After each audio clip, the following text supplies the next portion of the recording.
8 let bez táty, mama naháněla výplaty, dolary, koruny, CAD, aby zarobila na boty. Nemohl to jízdit, představ si, ve škole neumím anglicky, škole jsem stával lepředu a čekal jsem na díru hodiny. Nemohl jsem někam ven, musel jsem být před barákem, být reperem byl můj sen. Trénoval jsem každý den, trénuji teď, aby mě bylo slyšet. Hejteři můžou mizet, nemám zájem o další krize.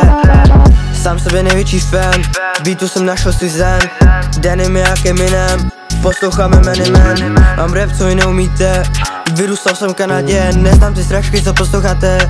Teď je řada na mě, začnu rapovat a vyčumíte, budu jak 50 Cent. Obviously, že se nebavíme s fake friends, brácho, it makes sense. When I make my pants, I'm gonna get me a Mercedes Benz. I pay only cash, to je můj velký sen.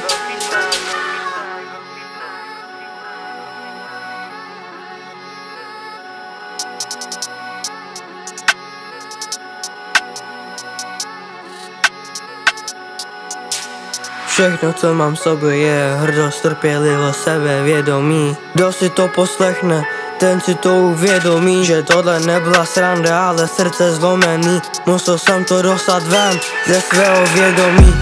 8 let bez táty, mama naháněla výplaty, dolary, koruny, CAD, aby zarobila na boty. Nemohl to jízdit, představ si, ve škole neumím anglicky, škole jsem stával lepředu a čekal jsem na díru hodiny. Miluju mámu, miluju tátu, neřeším někom, mám rodinu, 2 sestry, jednu starší, jednu mladší, tátu mám za rodinu. Já nechci zlatý gru zprávy, stačí mi, že jsme všichni zdraví, teď jsem mladý, život mě baví, ale ne všechno je snadný. Ale ne všechno je snadný. Ale ne všechno je snadný.